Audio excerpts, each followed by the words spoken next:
What up, though? What up, though? What up, though? What up, though? What up, though? It's your man's neighborhood favorite, DJ King David, with another story for y'all, another hip hop story. I know y'all read the title, and I'm like, what is going on over there? Yeah, it's true. This is a story about how the first time I really rapped at the hip hop shop, how I was trash. I said the bars I kicked was super trash. I mean, career ending trash. You know what I'm saying? The very first time I rapped at the hip hop shop, it was just me and Proof, and that was it. You know what I'm saying? Nobody else. I got a whole story on how I met Proof here on this channel.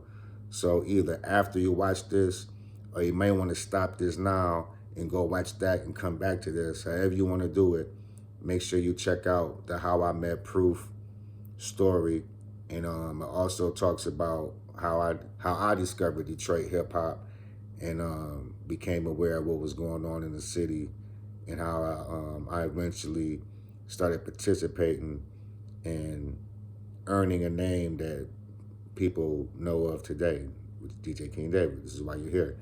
But anyway, so I met Proof in '94, right?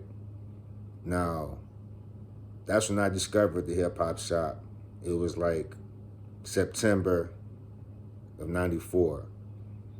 Now, the shop was really popping '94, '95, '96, and then it closed in '97. So between '95 and '97, I was not there every Saturday. I'll be the first to tell you, I was not at every battle. I was not at every open mic. I don't have all the stories. I wasn't there for all the historical events because I had a job. I worked at the MC Sports down on Ford Road in Greenfield in Dearborn in the shoe department. I'm selling shoes, and I'm a full-time student at Wayne State. So I got other things popping with my life at this time. And I'm only like 22 years old in '96. The story that we're talking about today takes place in the early summer, late spring of 1996. So this story is crazy because the golden era of the hip hop shop was '95, '96, up until when it closed. You had a lot of crews coming together.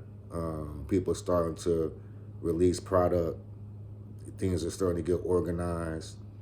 You know, we're getting a little bit older, but we're still young. I'm only 22, and I'm one of the older people, you know, are the middle age that was participating in that era.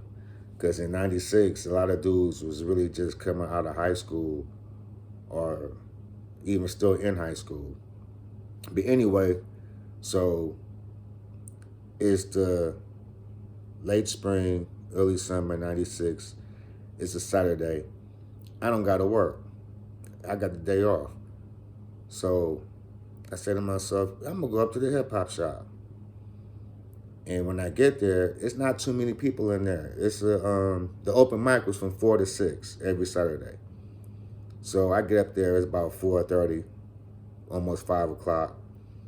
It's not too many people in there.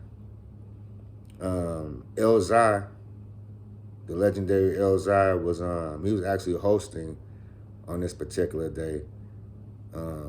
DJ Head was DJing. Shout out to Head, shout out to Elzai. I remember Phil being there. For everybody from the shop who remembers Phil, I remember him being there. I remember Bugs being there. Rest in peace to Bugs. Now, I didn't know anybody at this point in time either. You know, I didn't have the DJ King David did not exist in the hip hop shop era, did not exist in Detroit hip hop, period. I'm just Dave from Schoolcraft that like hip hop, and I just discovered this new underground movement that's going on in my city, and I'm going to check it out, and I'm kind of studying it, but I'm not doing anything to be a part of it besides just going to a few venues, and you know, I was buying people's tapes and things like that, but I wasn't doing anything myself as far as being an artist or anything like that. So I get the bright idea to get on the mic that day. Now, keep in mind that I've been rhyming since like 85, 86, and I was pretty good, but I wasn't serious. It wasn't something that I was really looking to pursue. I was DJing, but even the DJ thing, I wasn't DJing for no artists. I wasn't performing at any concerts. I was a local DJ, like that would do like your birthday party in the backyard, or I was coming out the skating rink area. Where I was DJing at the skating rink, so I was DJing on that type of level. You may hire me to come to your baby shower or your birthday party, or you having a 4th of July party in the backyard. And somebody from around the corner, cousin knew me, and they might give me a call. I charge you $150, $200 every now and then. The DJ thing was something I wasn't really pursuing, so I did not have a name in the Detroit rap world at all. I was just somebody who was just showing up every now and then. So they passed me the mic. It's my turn to rap. You know what I'm saying? I get on the mic. I say the most trash ass rap probably for the whole 1996. Probably the very worst rap that they ever heard up in the shop at that point. I mean, like, I was really trash, because I realized that when I did rap, I usually rap for people who didn't rap. So by me being able to rap halfway, I'm sweet to them because they don't rap at all. Or they just telling me I'm sweet because they're my boys. I'm not really rapping for like an audience, and I'm definitely not rapping for other rappers who rap at a very high level. Like the hip hop shop, for those who never have went to it or may not have really heard how it was in there, I'm gonna be the first to tell you, it was like gladiator school. It was like the X-Men and the Super Friends put together. Like I said, Elzai was the host, and he was one of the young guys. I think Elzai was coming out of high school in '96, so that might have been right after his graduation when this had situation I'm talking about happened. When I said my garbage ass rap, I mean my rap was trash. I mean I got a few boos, you know what I'm saying, and like when I got done. When I got done with my rap, I gave the mic back to Elzai, and he looked at me, was like, nah, dog. He was shaking his head, and I couldn't do shit. You know what I'm saying? Like, I felt him. Like, I was so disappointed with myself because I'm not used to losing. You know what I'm saying? Like, I'm me. I'm Wavy Davy from the craft. Those who know me know that I do my own stunts. I always have. You know what I'm saying? And that was not a spectacular moment for me to get booed for saying some trash ass raps. I mean, I was saying them shits like I meant it, and everything I said was the absolute worst shit that I can think of at the moment. Wasn't nothing premeditated. Wasn't nothing rehearsed, nothing planned, but nothing was sweet. I was saying a bunch of bullshit. I don't even see why I took my ass up there and did that. Man, thank goodness that I'm not a quitter, and thank goodness that I did have the DJ thing going on a little bit, because being a DJ has really got me popular in the Detroit music scene. That's really what I'm known for. Me doing this David Diggler project would be a lot of people's first time really hearing me rhyme like that. People used to see me DJ. But yeah, I said this trash ass rap, and Elzai shook his head and grabbed the mic from me like, no, dog, that wasn't it. And I stood there, I stood there for a minute. It was the oddest shit in the world. Like time like just stopped and I was just standing there looking looking dumb as hell. I was fresh, you know, said I had some gear on, but my energy, I know the expression on my face had to be one of absolute disgust. I mean, I was like, I said the worst. Y'all not hearing me. Listen, I said a bunch of bullshit. Like it was the worst shit ever, nigga. Like, I was just standing there. I'm like, damn, what the fuck happened? What the fuck I just do? Why did I do that? So after that, I couldn't even answer it. My stomach started hurting. I went and sat down. Like if anybody know about the shop, when you first come in the door to the motherfucking right, it was like a little ledge and like a fake bench, and you can sit down right there.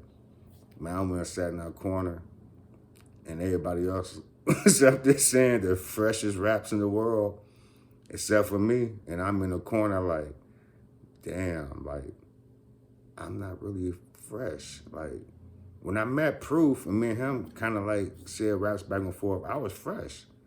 But this is 2 years later, and I'm like 2 years older, and I'm not pursuing music. So I'm 2, 4, 5, 6, 7 years behind. Because these motherfuckers are super advanced. And half of them younger than me. I'm feeling like a washed up old ass man at 22 years old. Like, damn, my shit over with. Let me go ahead and finish college. Like, I had all this shit going on. So that was a blessing because the music thing was not my plan A. It was something I just like to do recreationally. Like, I like to rhyme and shit. So I rhyme. But I wasn't trying to make no record. Now, at least not back then. So I sat there for a while. So after the open mic was over with, I did something petty. I went up to the counter and I bought 2 mixtapes, but I pulled out like $600-700. I just had to let niggas know like this rapper shit. I'm getting money, so fuck me being garbage, nigga. Is whatever with the money. So that was petty. But I felt better because I didn't feel like a failure no more. Because when I said them garbage ass raps, I felt, you see this F and this F, I felt like a fucking failure. For real. I just made that up too. But no, for real, I felt it was the worst shit in the world because when it comes to the hip hop shit, where I'm from on the craft, like Lil Wavy David was one of them names he one of them hip hop niggas. Like that nigga, he fucked with that rap shit. Even since before the rapping, when I was breakdancing in front of Detroit Roller Wheels, like, you know, that's always been my shit. So to be garbage and I knew I was garbage, like damn. So that was the longest drive home. You know what I'm saying? Like, to get to school crap in Southfield from 7 Mile and Greenfield on that day, nigga, that shit was like driving to the moon. Like, I'm like, damn, like, I'm popping the tape in. Like, okay, I did have some money to buy some mixtapes. That made me feel better. I think I went to Dairy Queen, got me like a whole ass milkshake. I had to get a treat, nigga. I was feeling bad, nigga. I got back to the hood, nigga. I ain't mentioned none of that shit. You know what I'm saying? Niggas ain't hear this story until like years later after the mountain climbers would start making a name and we was like doing shows with legendary artists and my name was up and, you know, then I told my niggas like, yeah, back in the shop days, I went up there, I was trash. You know, I had to redeem myself. But yeah, so after I got home, I smoked a couple blunts. I immediately started hitting the notebook.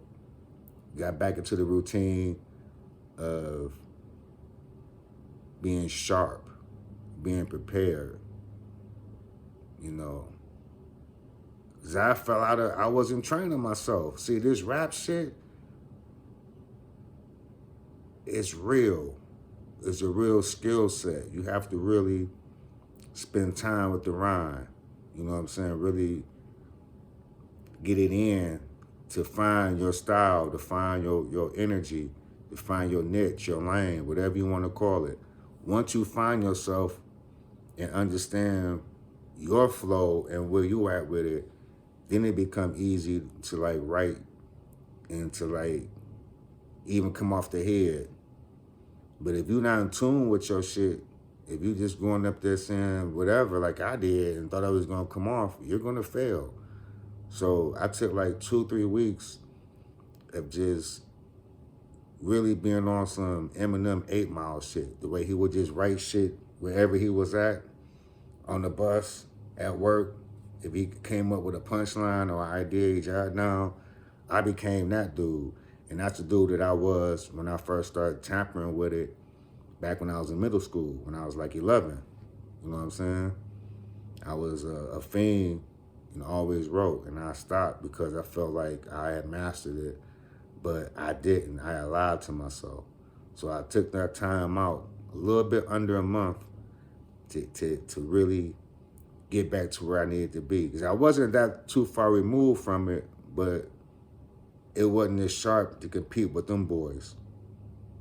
So long story short, I did eventually get back up there, and proof wasn't there when I said my trash. You know what I'm saying? Because I knew he would have been like, what the fuck? Like, it was cold when I met you. But niggas fall off.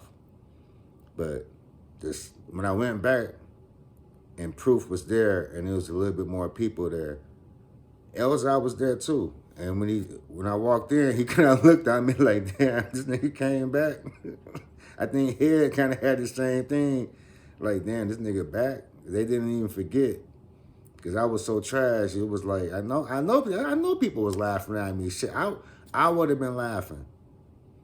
You know what I'm saying? But I got the mic for the second time, and there was more people there, and I was able to do what I needed to do to get my point across and to be satisfied with the response and to redeem myself. Because I knew I wasn't garbage, but I just had an off day, and I learned the lesson that do not go in a hip hop shop without some type of creative energy going on in you, because you're gonna get on that mic and you're gonna be trash as fuck, and that's what happened to me.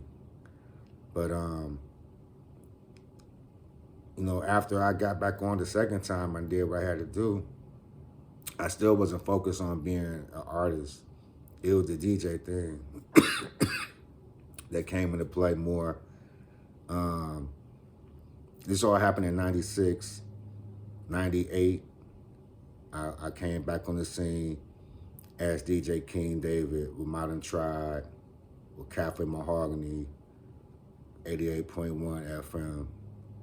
And I eventually ended up doing a record with Proof, 2001, from the situation that happened in 94.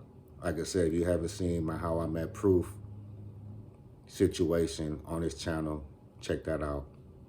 But yeah, I was trash. And for a minute, I wasn't even gonna fuck with music no more. I was so disappointed and so discouraged in myself that it almost wasn't gonna be no DJ King David. I was just gonna finish school and try to get a job with like Nike or Adidas, because I was really good at selling shoes. And yeah, and I was already in good with Nike. The regional manager of sales, he knew me on first name basis. So yeah, that was gonna be my game plan, to finish up school and try to get a job at night. And it's crazy because in 97, I ended up getting a job working for like Universal, Arista, Warner Brothers, all the major record labels doing retail promotion. And I have a video for that too. So just scroll down through these videos on my channel and check out all these stories. They're all different pieces of the puzzle that you see now. DJ King David that you see now happened because of all these different stories that I'm telling on this channel. So yeah, I'm not gonna talk y'all to death. I wanted to share that how I was trash and how I had to redeem myself, and I want people to not give up on themselves. Because if I would have gave up in '96, it wouldn't have been no Detroit Streets mixed CDs, it wouldn't have been no DJ King David with the Mountain Climbers, it wouldn't have been no DJ King David DVDs, Detroit Streets DVDs. It wouldn't have been no Detroit Skills open mic showcase. A lot of things would not have happened if I would have quit in '96. This channel would not exist because DJ King David would not exist according to the events of 1996. So take that in stride. Don't give up on yourself, and be real with yourself. When you fail at something or when you succeed in something, always know why. It was a reason why you succeeded, and it was a reason why you failed. So always look at your successes and your failures and learn the lessons and the blessings that come with both. All right, so I hope you enjoyed the story of me and my trash ass raps from 1996. Shout out to Elzai, that's my dog, you know what I'm saying? Like, I had to remind him one time, like, that was me that, you know, you had to take the mic from. I'm pretty sure I wasn't the only person who said the trash rap, but my shit was probably the trash rap of the year for 1996. But the hip hop shop. Rest in peace to Proof. You know what I'm saying? The host, the ultimate host of the shop. Rest in peace to Bugs. Rest in peace to everybody from the shop era that we lost. You know what I'm saying? My man Dilla, by 10, so on and so forth. Don't mean to forget anybody. Got love for everybody. And man, DJ King David, you know what I'm saying? Hip hop shop alumni. You know what I'm saying? I won the award for the most trash ass rap in the shop, but it's cool because I'm still here in the rap game, 2024, all these years later. Been consistent since 1998, never fell off. You know what I'm saying? A lot of people, I think, was tripping out in 1998 when they started seeing me, you know what I'm saying, like DJing and DJing at the level that I was DJing at, because they had been seeing me for years without knowing what I did. So I popped out like, bam, I'm fresh too, motherfucker. All right, y'all, I'm out. Your neighborhood favorite, real famous DJ King David. I appreciate y'all for watching. Go ahead and watch it again. Comment, laugh, you know what I'm saying? Tell me if you kick some garbage raps in your life. And keep it real, because every rap you said wasn't fresh. Everybody had to, you know what I'm saying, get their style up. You know what I'm saying? That's real, all right? I'm out of here. Watch my videos.